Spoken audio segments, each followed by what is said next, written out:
సాయిరామ్.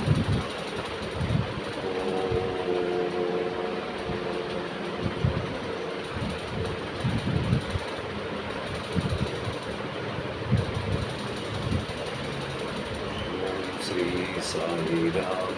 ఓం శ్రీ సాయిరామ్. ఓం శ్రీ సాయిరామ్. ఓం శ్రీ సాయిరామ్.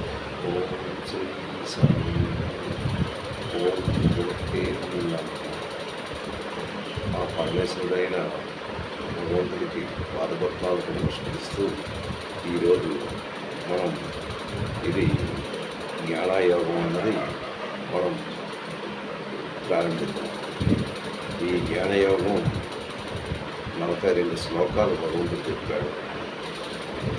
అయితే ఈ 42 శ్లోకాల్లో మనం 38 శ్లోకాలు అయిపోయాయి.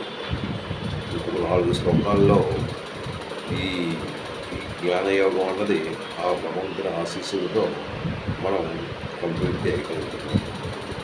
అయితే ఈ జ్ఞానయోగం అన్నది జ్ఞానాన్ని కలిగించే యోగం. అంటే మీరు భగవతత్వాన్ని తెలుసుకునే యోగం. ఆ భగవంతుని యందు ఉన్న శక్తిని, ఆ భగవంతుల్లో కలవడానికి మార్గం, ఆ తదుపరి మీరు ఏదైతే కర్మలు చేస్తున్నారో ఆ కర్మల నుండి నివారణ చేయడం, ఆ తదుపరి మీరు ప్రతి జన్మ అంటే ఈ జన్మ తర్వాత మళ్ళీ జన్మ, మళ్ళీ జన్మ తర్వాత మళ్ళీ జన్మ, ఇవి రొటేషన్ అవుతూ ఉన్నాయి. ఈ జన్మ లేకుండా భగవంతుల్లో లీనం అవ్వడానికి భగవద్ జ్ఞానం, భగవత్ తత్వం, తత్వజ్ఞానం ఇవన్నీ చాలా అవసరమైనవి. అయితే ఈ తత్వజ్ఞానాన్ని పొందడానికి భగవంతుడు కొన్ని మార్గాలు మనకి చూపించాడు. ఆ మార్గాల ద్వారా మీరు తత్వజ్ఞానాన్ని మీరు పొందగలరు అనేసి, అంటే ఏదైతే భగవంతుడు ఉపదేశిస్తున్నాడో, ఎవరికి ఉపదేశిస్తున్నాడు? అర్జునుడికి ఉపదేశిస్తున్నాడు.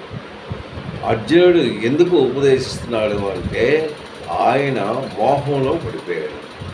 ఇది నాది, మావారు అన్న భావనతో ఆయన సతమతమవుతూ అయ్యో వీళ్ళందరూ చనిపోతారు కదా, ఇది రక్తపాతం అయిపోతుంది, ఇది పాపం అంతా నాకు అంటుకుంటుంది, దీనితో నేను ఏం చేయాలి, నాకెందుకు ఈ రాజ్యం అన్న భావనతో ఆయన మోహంతో పడి నా వారు అన్న భావనతో ఆయన యుద్ధం చెయ్యాలా లేక మాడాలా అన్న సందేహంతో సతమతమవుతూ ఆయన కృష్ణ భగవానుడిని వేడుకొని నాకు ఏదైనా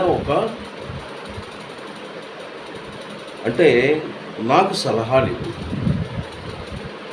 నేను ఈ టైంలో నేను యుద్ధాన్ని విడిచిపెట్టి వెళ్ళిపోవాలా లేక యుద్ధం చేయాలా, ఏంటి అన్నది నాకు నువ్వు బోధించినట్టయితే ఆ విధంగా నేను చేస్తాను అన్న భావనతో ఆయన్ని ప్రార్థించుకున్న తర్వాత ఆయన భగవత్ స్వరూపుడు కనుక, ఆయన అంతర్యామి కనుక, ఎదురుగా ఉన్న మనుషుల తాలూకా ఆత్మని, వాళ్ళ ఉన్న భావాలని గ్రహించుకునే శక్తి అంటే ఆ భగవంతుడికి ఉన్నది కనుక, ఆయన తాలూకా భావాలని అర్థం చేసుకుంటూ ఈయన మోహంలో పడిపోయారు, ఈ మోహం నుంచి ఈయన్ని ఎలా బయటికి తేవాలి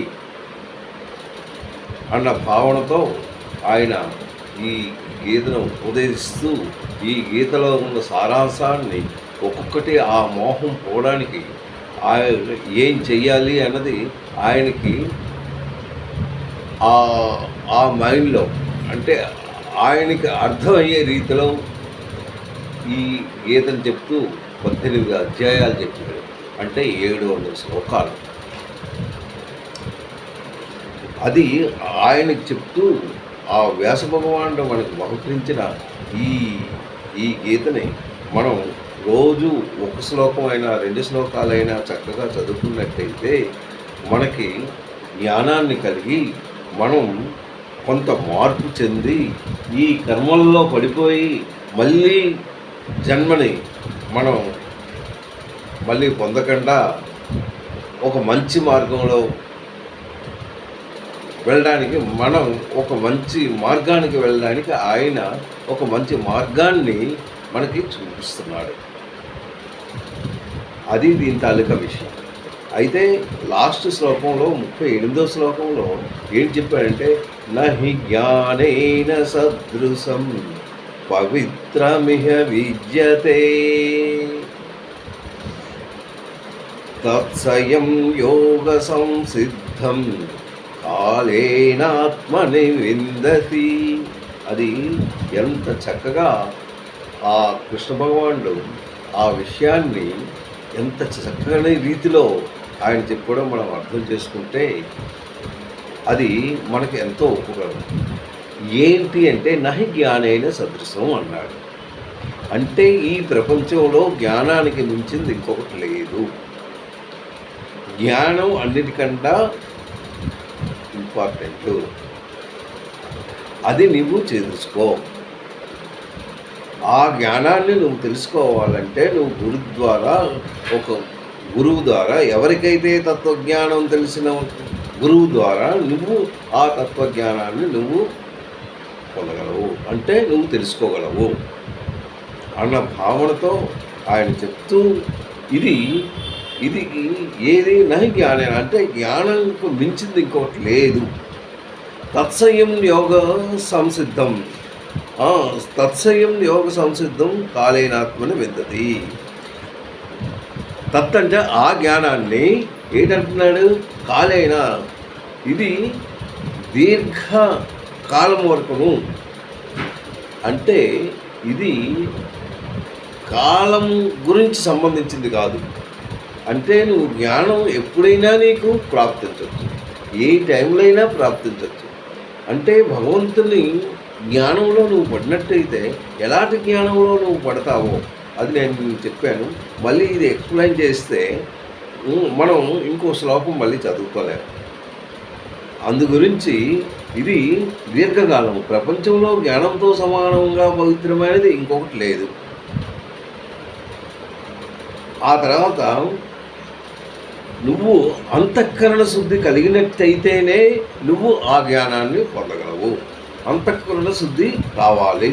అప్పుడు అంతఃకరణ శుద్ధితో సహా నీ తాలూకా అంటే సాధన కూడా నీకు అవసరము. అంటే భగవంతునిలో కలిగడానికి, అంటే భగవంతుని తత్వం తెలుసుకోవడానికి నీకు సాధన కూడా కావాలి. తర్వాత ఇంద్రియ నిగ్రహం కూడా కావాలి. ఆ తర్వాత నీలో ఉన్న మనసు చాలా నీట్గా ఉండాలి.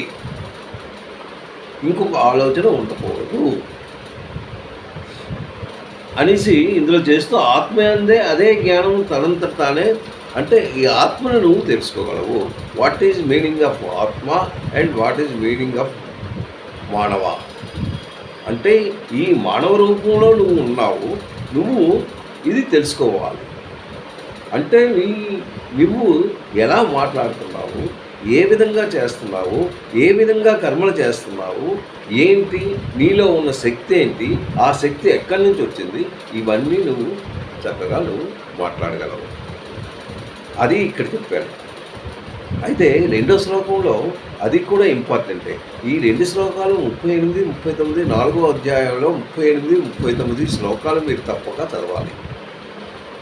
39వ శ్లోకంలో శ్రద్ధావాన్ లభతే జ్ఞానం తత్పరః సంయతేంద్రియః. చూడండి ఎంత చక్కగా, శ్రద్ధావాన్ లభతే జ్ఞానం తత్పరః సంయతేంద్రియః. అంటే ఆయన దేని గురించి ఈ శ్లోకం చెప్పాడు, ఆ ముందు శ్లోకం దేనికి చెప్పాడు? జ్ఞానం మించింది లేదు అని ముందు శ్లోకంలో చెప్తూ ఆ జ్ఞానం లభించడానికి నీకు శ్రద్ధ ఉండాలి అని ఈ శ్లోకంలో చెప్తున్నాడు. శ్రద్ధ లేనిదే నువ్వు ఏ పని చేయలేవు. శ్రద్ధ చాలా అవసరము. శ్రద్ధ అంటే ఏంటి? ఏ పని చేసినా, ఏది చేసినా నీకు దాంట్లో ఒక ఇంట్రెస్ట్ ఉండాలి, అదొక శ్రద్ధ ఉండాలి. అది శ్రద్ధ ఉంటే కానీ ఏ పని సక్సెస్ అవ్వదు. నీకు ఫలానా పని సక్సెస్ అవ్వాలి అంటే ఒక బొమ్మను తయారు చేస్తున్నావు. ఆ బొమ్మను తయారు చేయాలి అంటే దాంట్లో నీవు మంచి శ్రద్ధ ఉంటే కానీ నువ్వు ఆ బొమ్మను తయారు చేయవు. ఒక చిత్రాన్ని గీసావంటే దానికి తగిన శ్రద్ధ కావాలి. అలాగే భగవంతుని ధ్యానించడంలో కూడా నీకు శ్రద్ధ ఉండాలి. అది ఆ శ్రద్ధ అనేది ఉంటే కానీ భగవంతుడు నీకు దొరకడు. అంటే నీకు జ్ఞానం కావాలి కనుక నీకు ఆ శ్రద్ధతో కూడినది నీకు ఉన్నట్టయితేనే నువ్వు దాన్ని పట్టుకోగలవు. శ్రద్ధావాన్ లభతే జ్ఞానం అంటే నీకు జ్ఞానం కావాలి. జ్ఞానం నీకు కావాలి అంటే నీకు దొరకాలి అంటే నీలో, నీ భావంలో శ్రద్ధ కావాలి. ఎలాంటి శ్రద్ధ కావాలి అంటే భగవంతుని భక్తిపూర్వకంగా, భక్తియుక్తిగా, భక్తి అనేది మనసులో ఏర్పడుతూ అమ్మో భగవంతుడిని ఇది పూర్తి చేయాలి, ఈ తప్పు ఈ విధంగా నేను చేసినట్లయితే భగవంతుని నేను చేరుకోగలను అన్న భావన నీలో రావాలి. ఈ విధంగా నేను చేసినట్టయితే ఏ విధంగా నువ్వు చెయ్యాలి అంటే నీకు యోగతత్వం కావాలి. యోగాలు ఇంతకు ముందు శ్లోకాల్లో యోగాలు అంటే నీకు చెప్పాడు. ఎన్ని యోగాలు ఉంటాయి, ఆ యోగాలు ఎలా చేయాలి, ఆ యోగం ద్వారా భగవంతుని నువ్వు ఎలా తెలుసుకోగలవు అంటే దానికి తగిన సూత్రాలు కొన్ని ఉన్నాయి. అది ఏంటంటే పద్మాసనం వేస్తూ చక్కని గదిలో సైలెన్స్గా కూర్చుంటూ మనసుని స్థిరపరుస్తూ ఆ మనసుని ఇంకో దగ్గరికి పరిగెట్టించకుండా ఒకే పాయింట్లో ఉన్నట్టు నువ్వు దానికి సాధన చేస్తూ ఆ భగవంతుని తలుచుకోవాలి.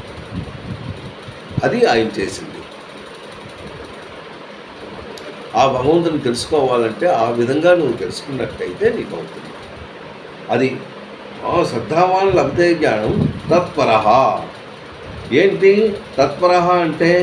అంటే ఏంటి తత్పరః అంటే సాధన చెయ్యాలి. మామూలుగా భగవంతుడు నీకు దొరకడు. భగవంతుడు దొరకాలి అంటే నీలో సాధన ఉండాలి. సంయతేంద్రియ అంటే ఇంద్రియాలను కూడా నువ్వు కంట్రోల్ చేసుకోవాలి. ఆ ఇంద్రియాలను కంట్రోల్ చేసుకున్నట్టయితే భగవంతుడిలో నువ్వు కనెక్ట్ అవ్వగలవు. భగవంతుడితో కనెక్ట్ అవ్వడానికి నీకు ఇది అవసరము. నీ కనెక్షన్ ఏదైతే నువ్వు మనసులో ఉన్నదో నీ మనసులో ఉన్న భావన భగవంతుడి దగ్గర పెట్టాలి. అంటే ఒక్క భగవంతుడితో నువ్వు కనెక్ట్ అవుతూ ఉండాలి. భగవంతుడితో కనెక్ట్ అవ్వాలంటే నీ తాలూకా ఇంద్రియ నిగ్రహం ఉంటూ నీ తాలూకా మనసు భగవంతుడి మీద పెడుతూ ఆ విధంగా చేసినట్టయితే నీకు అది అవుతుంది. సంయతేంద్రియ అన్నాడు. ఆ తర్వాత జ్ఞానం లబ్ధ ప్రాంత అయితే నువ్వు ఈ విధంగా చేసినట్టయితే ఏంటి దొరుకుతుంది అంటే నీకు ఎప్పుడైతే జ్ఞానం వచ్చేసిందో అంటే నువ్వు నీ జ్ఞానాన్ని నువ్వు పొందేవప్పుడు ఎలాంటి జ్ఞానం? పరమాత్ముడు ఇచ్చిన జ్ఞానం. అంటే నీకు ఈ ఇంద్రియ నిగ్రహంతో ఇంకా బాహ్య ప్రపంచంతో నీకు ఎటువంటి సంబంధం లేకుండా ఒక్క భగవంతుడి మీదే నువ్వు ధ్యానం చేస్తూ ఆ భగవంతుడి తాలూకా తత్వాన్ని తెలుసుకుంటూ ఆ భగవంతుడినే పూజ చేస్తూ అందులో ఉన్న ఆనందాన్ని నువ్వు పొలుగుతూ ఈ విధంగా నువ్వు ఉన్నట్టయితే లాభం ఏంటంటున్నాడు? జ్ఞానం లబ్ధ పరం శాంతి. అప్పుడు నీకు పరం శాంతి, చాలా శాంతి కలుగుతుంది. నీకు శాంతి కావాలంటే ఈ విధంగా నువ్వు చేసించో, ఈ విధంగా నువ్వు ప్రవర్తించో నీకు శాంతి లభిస్తుంది. శాంతి లభించినప్పుడు నీకు మహా ఆనందం నువ్వు పొందుతావు. పరం శాంతి ఆచరణేది గచ్చతి అంటున్నాడు. పరం శాంతి అంటే పరమశాంతిని, గచ్చతి అంటే పొందుదు. జ్ఞానాన్ని పొంది తక్షణమే ఆచరణేది ఏంటంటే జ్ఞానం లబ్ధ పరం శాంతి, ఆచరణ అనేది గతి. ఆచరణ అంటే వెంటనే నీకు దొరికిపోతుంది. జ్ఞానవంతుడు అయిపోతావు అన్నమాట. నువ్వు ఎప్పుడైతే జ్ఞానవంతుడు అయ్యావో అప్పుడు నీకు ఈ బాహ్య ప్రపంచం గురించి, నీలో కోరికల గురించి, నీలో ఏమీ ఉండవు. నీకు మనసులో ఉన్నది ఓన్లీ భగవంతుడే. అంటే నీ కర్మలు అన్నిన్నో అందులో దహనం అయిపోతాయి. నువ్వు చాలా ఆనందాన్ని పొందగలవు. అది ఇక్కడ ఈ శ్లోకంలో చెప్తున్నాడు. శ్రద్ధావాన్ లభతే జ్ఞానం తత్పర సంయతేంద్రియ జ్ఞానం లబ్ధా పరాం సాధి ఆచరణేది గతి. అంతే, రెండు పదాలు. ఆ 2 పదాలు మనం చక్కగా నేర్చుకున్నట్టయితే మనం భగవంతుల్లో చేరగలము, భగవంతుని తత్వాన్ని అర్థం చేసుకోగలము. సాయిరామ్.